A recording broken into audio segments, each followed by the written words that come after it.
Alright, ladies and gentlemen, welcome once more to our channel, The New Shooter. I'm your host. My name is Tsepo. Today, we are addressing a topic that some people might find controversial.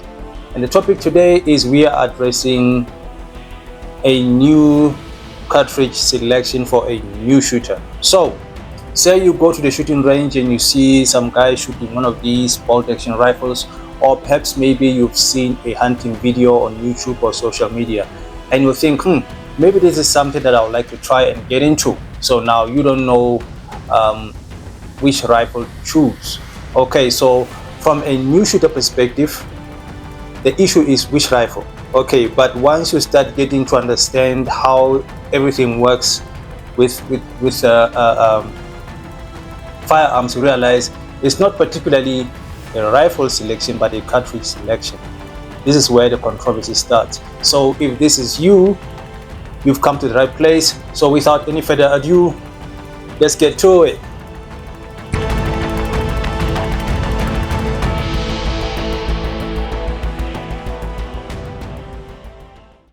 All right, just as the intro said, ladies and gentlemen, today we are about to address a bit of a controversy, and it's always about the cartridge, which one is better than the other.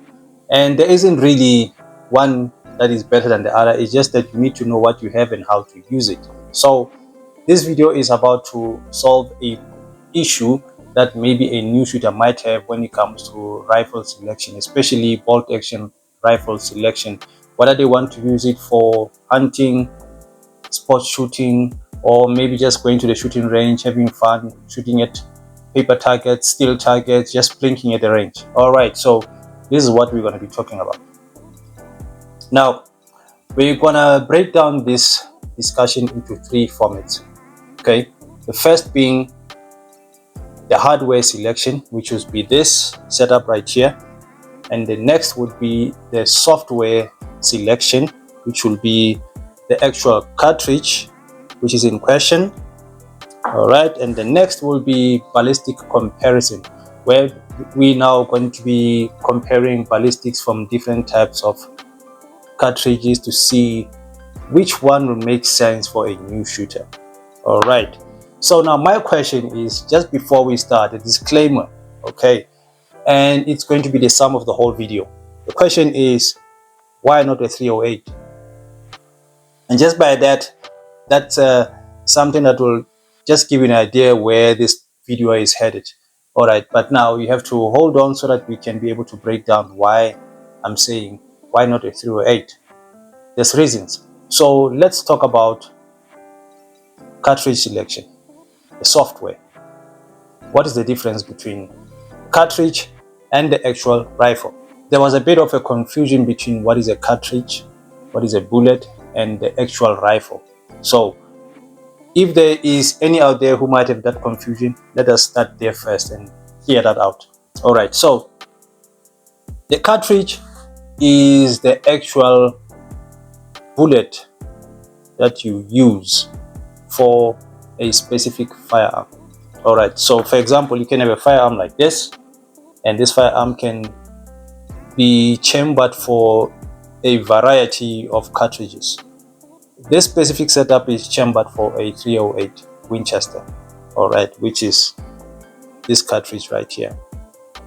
It can also be chambered if you want to buy something different. It can be chambered for a 3006 Springfield. It can be chambered for a 300 Winchester Magnum. It can be chambered for a 300 PRC, which are the comparisons that we're going to be talking about today. So the cartridge. All right, now from the bottom of this, the top of that will be 51 millimeters. So now this cartridge, it's 51 millimeters in length. Now the diameter of the opening here, which allows the projectile to go in there so that it becomes a solid bullet like that, that is the caliber. Okay, so the opening here and the diameter of this, and also the diameter of the bore, the hole inside this pipe here. that determines which caliber this rifle is. Alright, so now when they call this cartridge, there's two names for it. It can be a 7.62, which is the diameter of this projectile here. Alright, and it is the diameter of this opening here, and it's also the diameter of the hole inside this pipe, 7.62 millimeters. So now when they call this cartridge, it will be called 7.62 by 51. So it is a 7.62, which is the diameter, and the 51, which is the length of the cartridge. 7.62 by 51. That is a military name for this cartridge right here. Now, a more common name for it amongst us civilians is called 308 Winchester. So now, here's some side info that you might need to know. Where do I start? Okay, this projectile here, these things here, they come in different weights and sizes, and they are weighted in grains. The unit standard that they use to weigh these things is grains. It could be grams, but in the shooting community we weigh it in grains. Okay, like grains of salt, they weigh it in grains. This one specifically is a 143 grain projectile, the weight of it.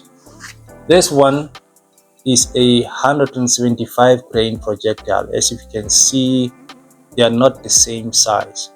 The other one is longer than the other, but the diameter is the same.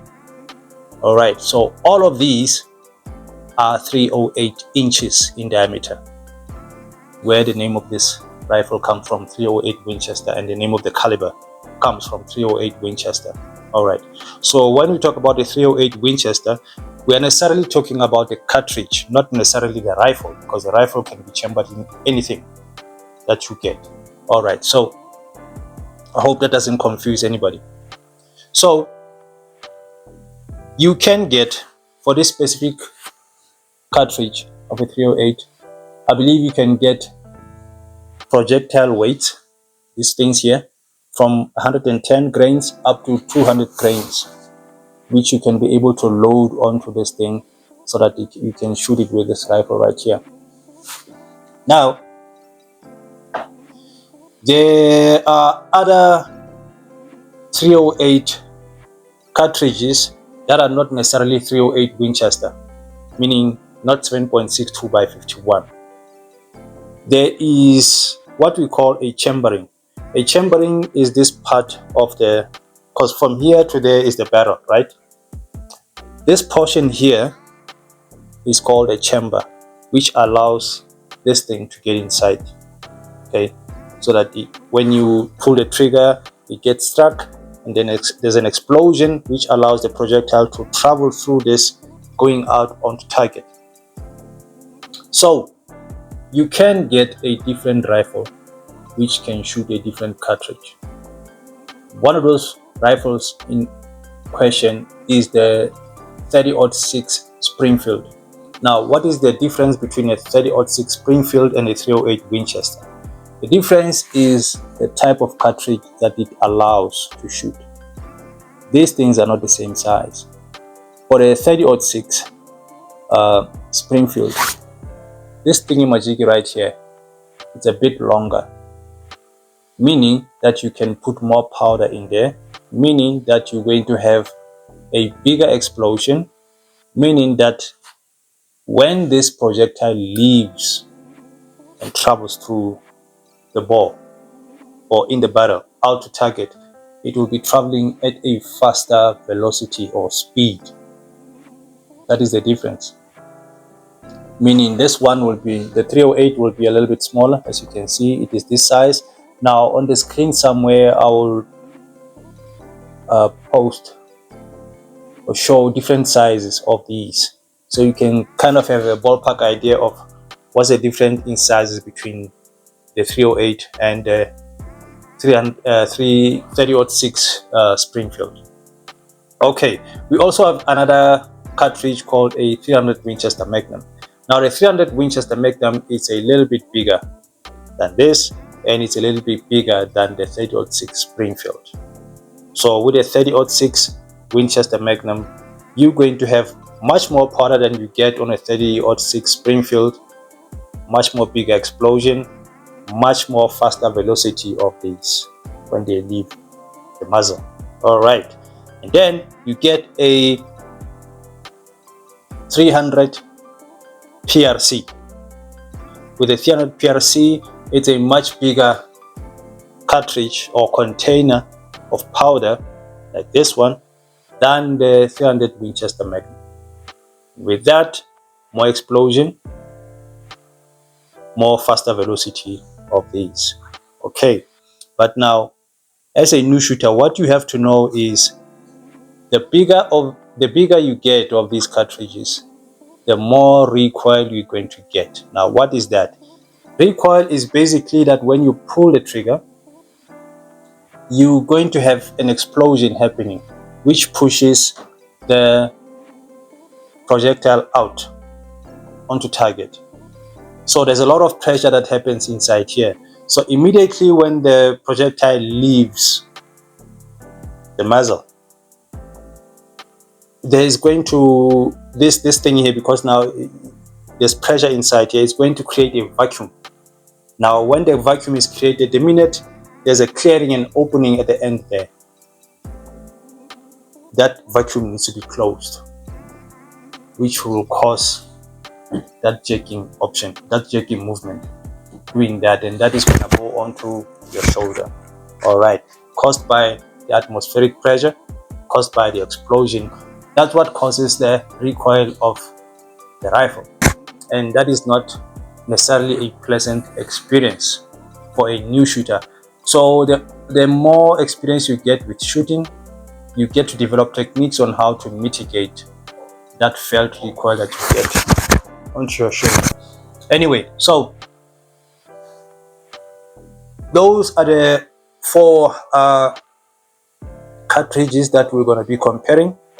Now, mind you, all the four that we talked about, the 308 Winchester, the 30-06 Springfield, the 300 Winchester Magnum, the 300 PRC, all of those can shoot the same projectile, which is a 308 inch diameter or a 7.62 millimeter diameter projectile, meaning that they shoot the same bullet. The hole inside this pipe, this barrel, same size. All right, the only difference is the size of the cartridge, which holds this thing right here. All right, so that is the cartridge. Now that's out of the way. Now we understand what the cartridge is. Let us get now into nitty-gritties on how we now can select the best cartridge and the best rifle setup for a new shooter. Things to consider. Okay, I got some notes here. One of the things that you need to consider when you buy a rifle, remember, now we're talking software now, but now before we talk about this setup, we're going to talk about the software now, which is the cartridge. You have to consider the effective range. How far can I effectively shoot this projectile and it functions according to what I expect it to function? That's consideration number one. Consideration number two, the recoil. All right, when I pull this trigger and there's an explosion and the projectile goes out and it creates a vacuum, and when that vacuum closes, there's that jerking movement that goes onto your shoulder. How much can I be able to handle, or how much recoil am I willing to tolerate from my setup? Okay, now remember, we just said the bigger these cartridges, the more the recoil. The smaller these cartridges, the less the recoil. So those are the things that you have to consider on how much recoil can you be able to absorb with your body when you press the trigger. The other thing that you must consider for a new shooter, or when you're buying your first rifle, is basically availability of these things here. Can you go to any shop any gun shop at any time, anywhere, and find ammunition specific for your rifle. Like for example, this one right here, 308 Winchester. Can you go to any gun shop anywhere in the country and be assured that you will find some type of an offering with a 308 Winchester so that you can do what you want to do, whether it is hunting or target shooting or plinking or PRS, sports shooting. All right, can you be able to find it anywhere? The next thing that you need to consider is cost. How much am I willing to pay for a box of these things? Standard, you can get 20 in a box. All right, and they can range anything from,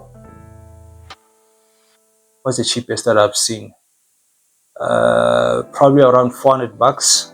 Okay, now I'm talking about South African rents. Now if you're living elsewhere, you'll have to figure out how much these things are, but here where we are, you'll get a box of 20 for about 400 rands, and they can go to as much as 2,000 rands for premium ammo.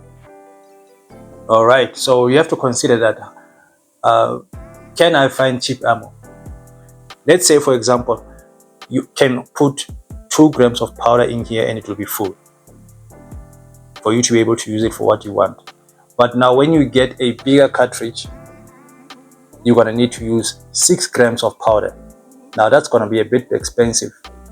Now you may find that you use 2 grams here and you get the result that you want, and then you use 6 grams of powder for a bigger cartridge and you get an exaggerated expectations of what you want.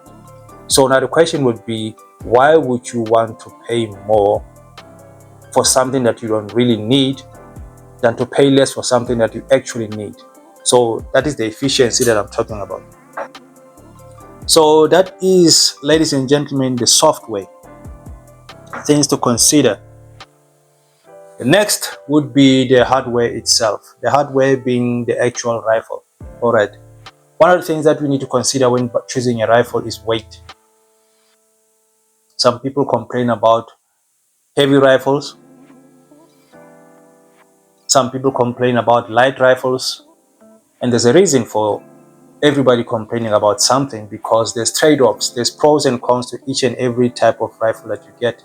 If you get something that is heavy, that means when you go out hunting, you're going to have to carry it. So you have to consider how physically strong am I to be able to carry this setup the whole day, walking around in the sun, up and down the hills. Will I have the energy to carry this rifle? All right.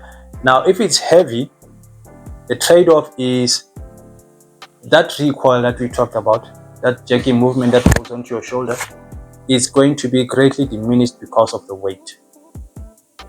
It won't move around so much because most of the recoil will be absorbed by the weight of the setup. All right. Now, the light setup, you can carry it around all day. You can walk around up and down the hills, whether it's hot, whether it's cold, no problem. All right. But now the trade-off is, once you pull that trigger, most of that recoil is going to directly onto your shoulder, because most of it will not be absorbed by the setup because it's light. So you're going to have to compensate for all that recoil that's going to go onto your shoulder. Secondly, action length. Now the action is basically how long this portion of the rifle is. Now, a 308 Winchester is considered to be a short action rifle. That means from here to there is a quite short distance. So when you hold the rifle and you pull the trigger and you want to reload a new cartridge in the chamber, the movement, the bolt throw is very short. Okay, it's gonna be a short movement. But now when you go to a 30-06 Springfield, 300 Winchester Magnum, 300 PRC, those are long action rifles. So the bolt throw would be a bit longer, because now the distance from here to there would be a bit longer. And because now you're going to have a longer action, that means also an additional weight, because there's more metal with a longer action than with a shorter action. So that's point number 2. Point number 3 would be ergonomics and modularity. What that means is basically talking about this portion right here, the stock. All right, so what it means is, can I have an alternative stock? Let's say, for example, I don't like this wood stock. I want something composite, or maybe I want a laminated wood instead of solid wood. Maybe I want a aluminum chassis, or I want something that is adjustable, because originally this stock here does not have this adjustable buttstock, which I installed because it makes it easier for me. It does not have this heightened cheek rest. It's just straight on. Okay, so I had to add that and that to make it more economic for me to shoot without having to change the actual wood stock. So the ergonomics basically talks about, can I be able to replace that? Okay, because with some manufacturers of this portion here, the actual steel part of the rifle, they do not have aftermarket support for you to be able to change these things right here. So we'll have to consider that. Number 4 would be barrel length. Now the barrel is from the beginning, the end of the action, up to the tip of this barrel here. That would be the length of the barrel. Now some people might complain about long barrels, some people might complain about short barrels, and there's reason for both. Okay, so there are trade-offs. So what are the trade-offs?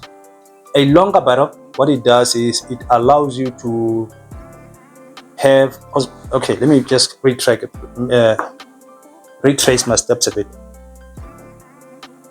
This projectile, once it's inside here and you pull the trigger, remember this thing is gonna go out and go this way. All right, so what pushes this thing through this barrel? It is the gases that are contained in the powder that you put in this thing here. So when these gases burn, the pressure pushes this projectile out. All right, so with a shorter barrel, it is possible that this projectile can leave the end of the barrel without having exhausted the combustion of these gases, meaning the projectile will go out, but there's still more oomph in the barrel to push the projectile out. What that means is now you're going to lose a little bit of velocity because of a shorter barrel. That now when you use a longer barrel, now you're adding a longer combustion chamber, if I can put it that way. So when these gases explode and there's a combustion that's happening in here, by the time the projectile leaves the muzzle or the end of the barrel, you will have used the maximum of the combustion that's happening in here, and because of that you gain velocity. All right, so those are the trade-offs of having a shorter barrel or a longer barrel, and not forgetting the weight. Obviously the longer barrel will have more weight and the shorter barrel will have less weight. It's physics, right? So the other thing about the barrel length that I can add on there is barrel size. This barrel specifically right here is called a tapered barrel, meaning it is thicker or heavier at the beginning, and then it tapers down and becoming thinner towards the end. There are other barrels where it is thick at the beginning or heavy at the beginning, and it continues on thick and heavy up to the end. Those are called bull barrels. Okay. Excuse me. Now with that, the trade-off is remember now there's an explosion that happens in the chamber, right? So when your barrel is thin, because of that explosion that happens in there, you're going to ultimately get what we call a barrel whip, meaning because it's thin, right? It's like a tuning fork, right? So when the explosion happens, it's like that, and the barrel will do this a lot if it's thin. You won't see it, it's negligible, but it can compromise your accuracy. It can, all right, depending on how you set up your load, right? But when you have a thicker barrel, it's going to have a whole lot less of that vibration that happens when the explosion happens, and which can improve your accuracy. And especially if you tune your load properly, then you have even less whip and you're gonna have more accuracy. So it's very important, especially when you go hunting. You do not want to miss that animal. You want that bullet to go exactly where you want to place it on the animal and take that animal ethically. Because if you wound that animal, believe me, the farmer will charge you full price for a wounded animal which you might never even be able to harvest. All right, so that's that about the barrel. Okay, the length and the thickness, whether it is long, short, bull barrel or tapered barrel, you have to consider those things. The other thing is the barrel twist rate. Inside here, there's grooves that looks like a spiral. Those spirals, when this projectile passes through here, okay, when the projectile passes through here, it causes the projectile to spin. Now, the faster the spin, the more stable this projectile will be mid-air. The lower the spin, it will be less stable mid-air. So if it's stable, obviously it's more accuracy. If it's unstable, it's less accuracy. All right, so that is the twist rate. Now, the specific twist rate in this rifle, it's 1 in 10. This is what you'll normally find in a 308 Winchester rifle. The versatility of a specific rifle, how versatile is it? That will depend on how you set up your rifle. Okay, let me make an example. If you set up your rifle with a thin barrel and a longer barrel, because I always advocate for longer barrels if you want to get velocity, because velocity is very important. But sometimes circumstances might cause you to opt for a shorter barrel, which is still fine. So if you set up your barrel, if you set up your system with a thin barrel, that means you're now going to limit your chances in participating in other things that a thin barrel might not be ideal. For example, if it's thin, it's ideal for hunting, because when you go hunting, you probably will make 2 or 3 shots on a day, right? But when you go on to competition like PRS or F class, you're going to take a lot of shots, and a thinner barrel will get hot faster because of the pressure that is produced between this thing. Remember, this is metal and this is metal, and the more you push this thing metal against metal, you're going to get heat. So the thinner the barrel will get hotter, and you know what happens when metal gets hot? It somehow deforms. It changes the structure of the metal, so you might compromise your accuracy there. So that's where the versatility part comes in. You have to set it up in a way that you want it for, whether it's for hunting or for sports. My recommendation would be get a jack of all trades, but better than a master of one. All right, so meaning if I was to buy a rifle, because this I bought without me having understanding of what I'm talking about now to you, so that you don't have to go through what I went through. Had I known back then, I would have gotten myself a 26-inch barrel 308 Winchester with a thick barrel, because it solves and ticks all the check boxes of what you might need it for. You want to go hunting, you can hunt with a thick barrel. Your accuracy will be more improved.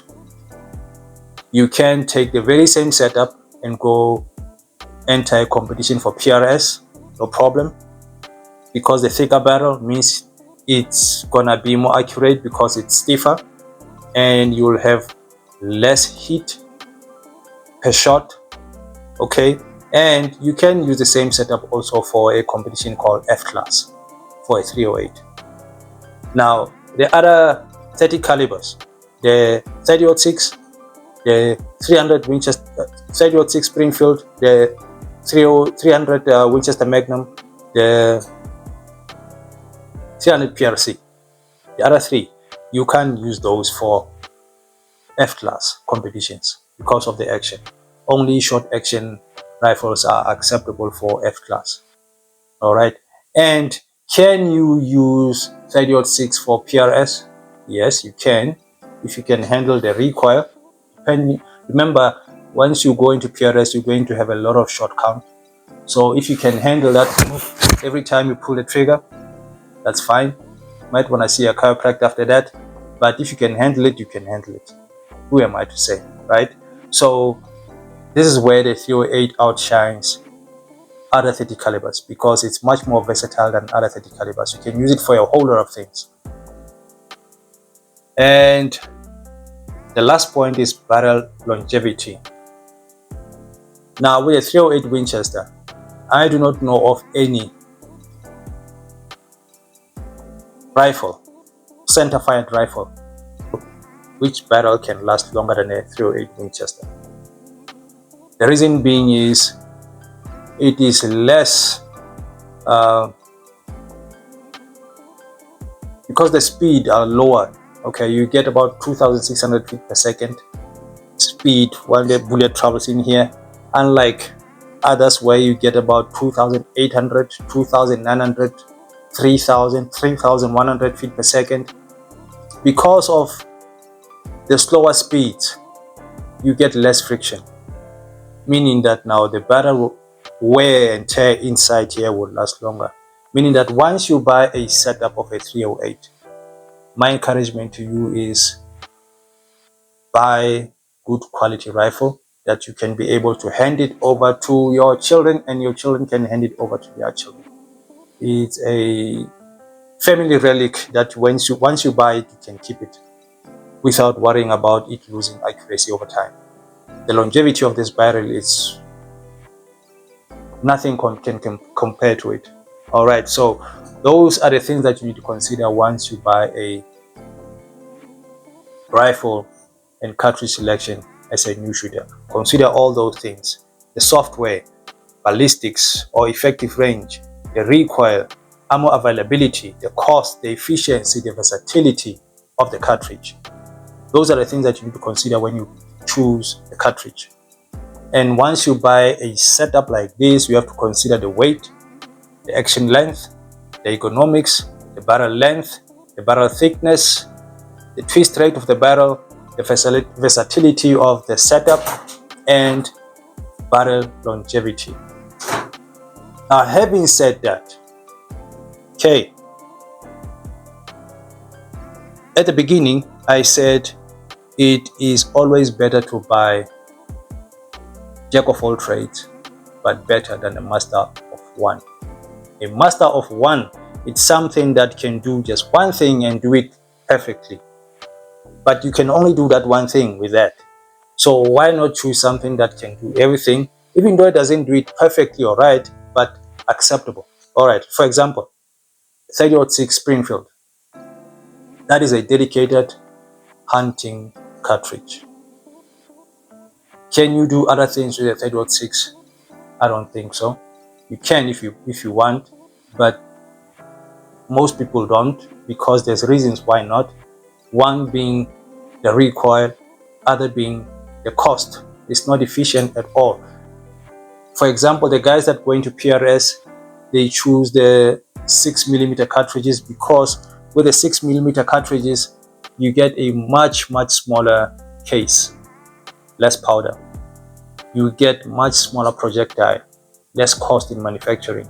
So if after all, then it becomes much cheaper to run a 6mm than a 30-06 because one trigger pulled with a 30-06 and one trigger pulled with a 6mm, those are not the same.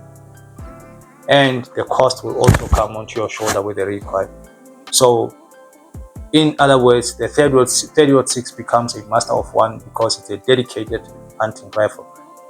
it does hunting exceptional. All right, but if you want to buy a rifle, like for example, we do not all have the funds to buy a rifle for each specific category that we want it for. For a new shooter, you will want to buy something that you can be able to use across the board, but only one rifle. That is cost related. All right, so we're all not rich people.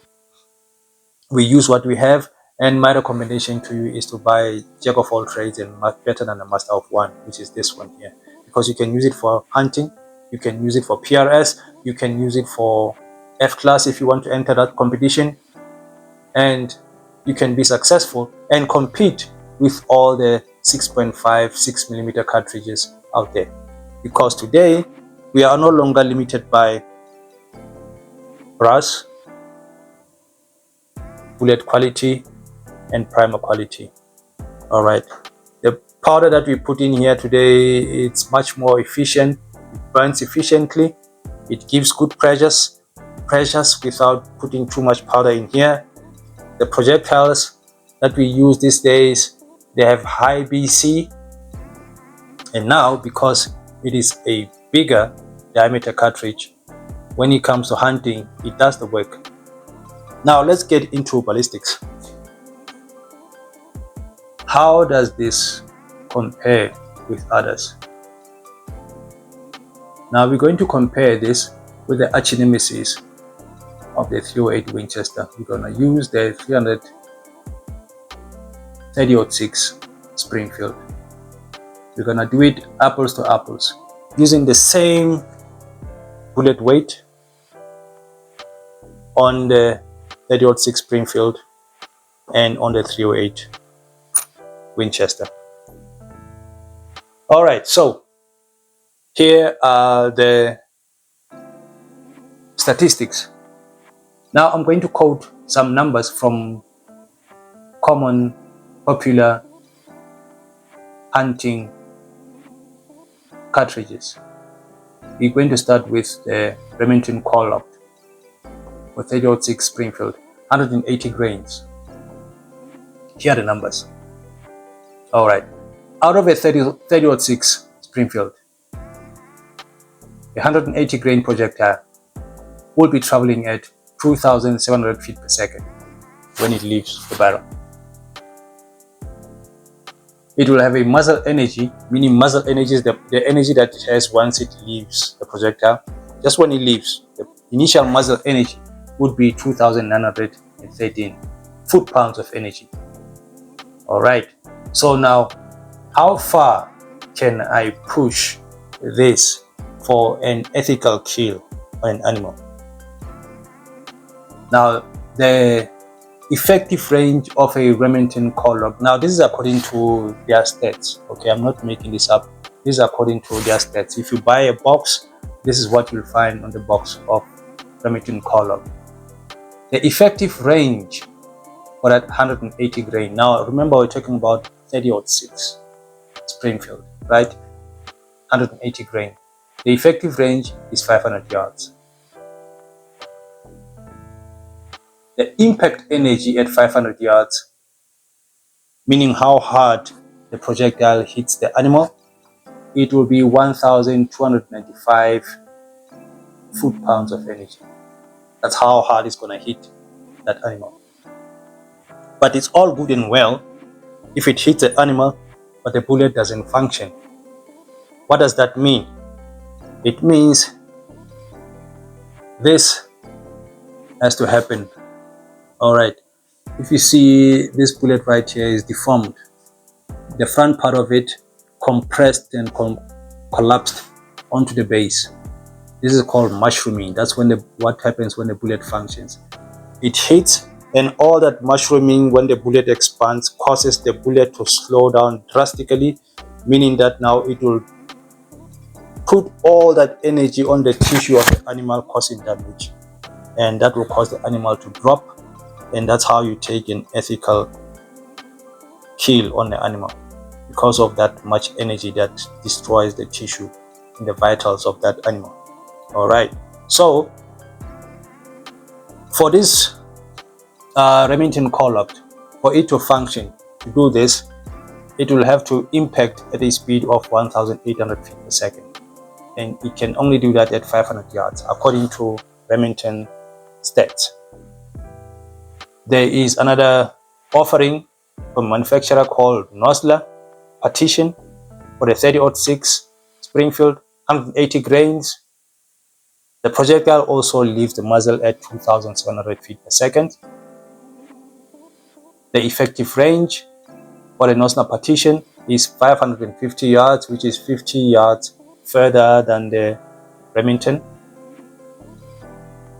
And it must also impact the animal at a speed of 1,800 feet per second for the projectile to function. All right, and the energy would be 1,295. So now it has been proven that you will need at least 1,000 foot-pounds of energy to be able to take an ethical kill on animals at distance. All right, so 1,295 is a good amount of energy to be able to take an animal ethically. But now the key is the impact velocity, because you can impact it with that energy, but if the bullet does not function, then you're gonna have a problem. So you need that velocity for the bullet to function. Next one, Nosler, again, AccuBond long range. This one travels a little bit faster, 2,750 feet per second when it leaves the muzzle. But now, because it is designed for long range, it's a softer bullet because it will need to do this with slower speeds.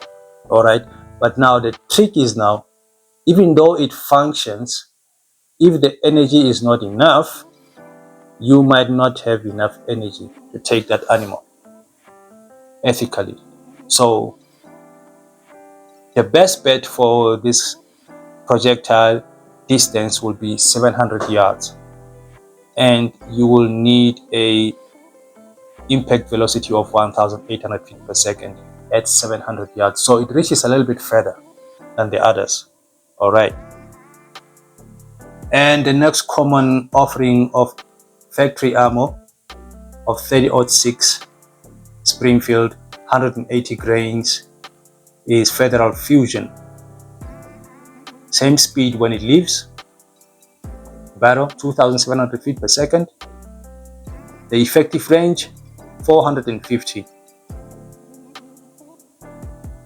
Impact energy that it needs, 1,900 feet per second. So it is a much tougher bullet, so it needs a bit more speed to function, to do this, than the rest. Okay, so it can only do that at 450. So beyond 450, you would really be on that taking chance margin of hunting.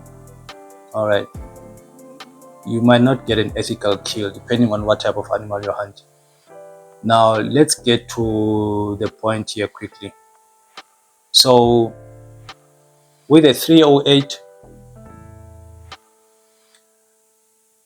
personally what I use is a 178 grains projectile. The weight, it is just shy of 180 by 2 grains, which is negligible according to me.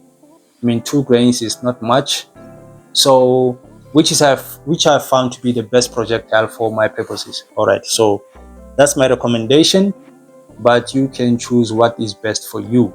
So this is what I found I can use to make effective use of the 308 Winchester. It is the Hornady ELDX 178 grain. All right, so if you buy it from the factory, from the factory, like the factory offer, what you will get with that is the exit speed would be 2,600 feet per second. That's how far it is going to leave the muzzle. Effective range, 600. Now it can create a bit of a controversy. How is it that with a 30-06 I'm getting a exit velocity of 2,700, but I'm only getting an effective range of 450 yards? But with this one, I am getting an exit velocity of 2600, which is 100 feet per second less, but I'm able to reach out to 600 yards. What is the difference? The difference is the type of projectile that you use. That's where the BC, ballistic coefficient, comes into play. All right, that's why I say when you choose your setup, you have to consider two things: software, hardware. That's the software part. You have to consider which ammo gives me the best ballistic coefficient, because BC can help you decide how does this projectile cut through the wind without being dragged or slowed down by the wind. It is how it is designed. So the design of this projectile decide how easily it is for it to slide through the air without being slowed down. Now with the Hornady 178 grain, because of the sleek design of the projectile, I can be able to reach distances of about 600 yards. And at 600 yards, I will have an impact velocity of 1,600 feet per second.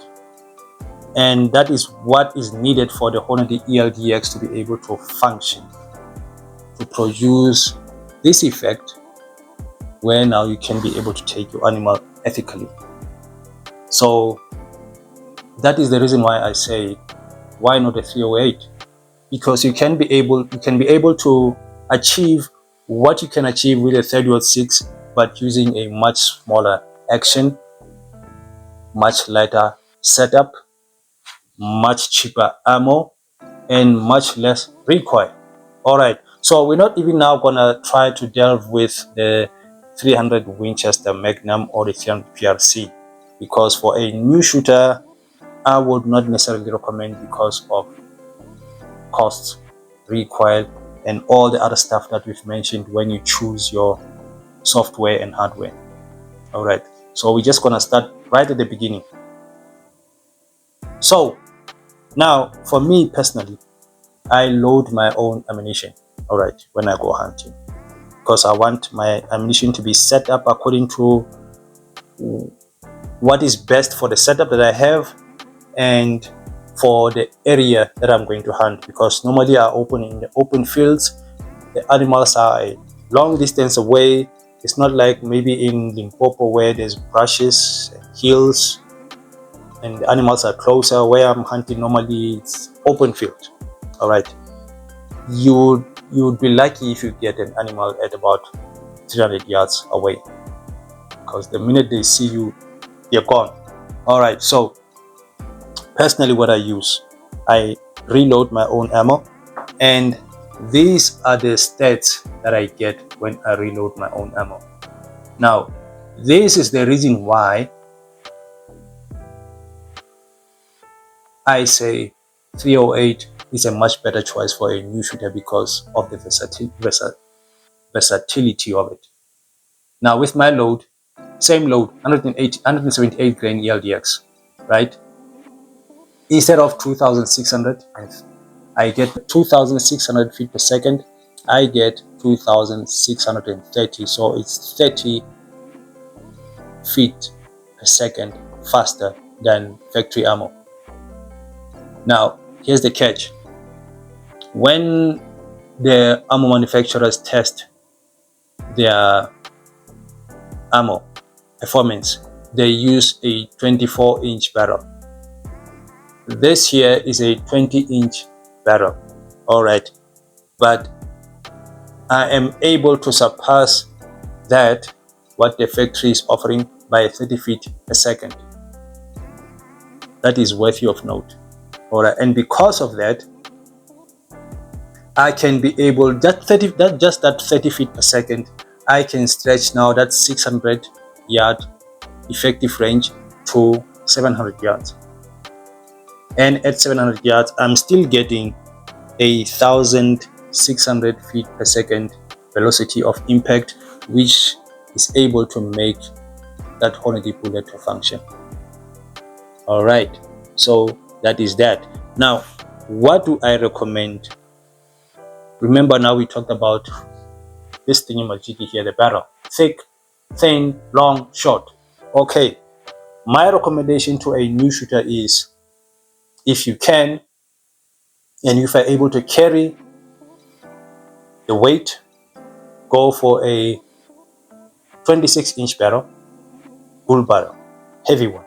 All right, if you're able to carry it. The reason being is your accuracy is going to be more increased because of the thick barrel.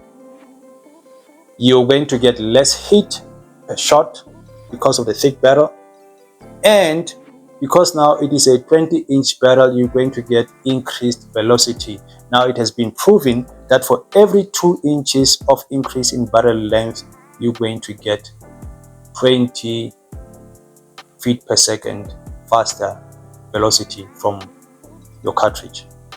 So for example, with a 20-inch, I'm getting 2,600 feet per 2,630 feet per second from a 20-inch. If I use the same load on a 22-inch barrel, I'll be getting 2,600, and now at 20 on 30, that will be 50. All right, I'll be getting 2,650 feet per second exit velocity. And because of that, I should be able to reach distances of 725 yards with an impact energy of just over 1,000 foot-pounds of energy. All right, so at that distance, I should be able to get proper bullet function. And with a 24-inch, the increase is expected to be 2,670. All right, and with a 26-inch, 2,690, which is getting close now to the 30-06 Springfield velocities. But now, remember, just by using a 20-inch, I am now exceeding the specs for a 30-06 that you get from the shops, factory ammo. All right, so now if you can be able to do that, if you can be able to get better result out of a 308 to exceed your 30-06 Springfield, why not a 308? And be able to use the same setup for a variety of uses. Hunting, you can go to the range, plink, shoot targets. You can enter competitions, PRS. You can enter competitions, F-class. Same setup. All right, same ammo. All right, so unless you have your own recipe that you would like to use, I mean, I'm not now, let me just put it out there. I'm not advocating for people to use only components. There's other components that you can use. I'm just telling you specifically what I use and what works for me.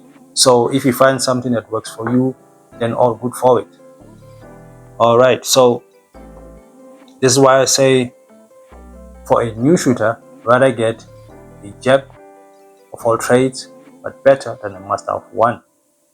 And for me, for a new shooter, for my recommendation, 308 Winchester, because you can exceed the most trusted hunting cartridge with the 30-06 Springfield. And I'm not saying that the 30-06 Springfield is a bad cartridge. It is an excellent hunting cartridge, but my only problem with it is that it is limited on what you can use it for. But if you want something strictly just for hunting, I would recommend a 30-06 Springfield. But if you want something that you can use it for a variety of disciplines, I would recommend a 308 Winchester. So what about the 300 Winchester Magnum? What about the 300 PRC? That choice, I would leave it for the more veteran shooters out there who can be able to have the techniques to mitigate the recoil that you get from those setups. And most often than once you hear somebody saying, I own a 300 Winchester Magnum, guaranteed they own a 308, because most of them, that's where they started. If you find somebody at the range or hunting using a 300 PRC, guaranteed go back to their home and safe, they have a 308, because that's where they started. The reason why they would take that specifically, because it's dedicated specifically for hunting. But you will not find at the competition stages, PRS, F-class, anybody using a 300 PRC. You will not find anybody using a 300 Winchester Magnum. It just doesn't happen, because those are dedicated specifically for what they are designed for. But this one, the 308 Winchester, you can use it for a variety of disciplines. Hence, the beginning of this solo podcast, why not a 308? All right, ladies and gentlemen, I hope this was informative. I hope this will be beneficial to you, and if that is the case, kudos. Oh, just remember, please like, share, and subscribe. It will help the channel to grow, and we really depend on your views and subscriptions. Thank you. All right. Remember, don't pull the shot. Pull the trigger. Peace out.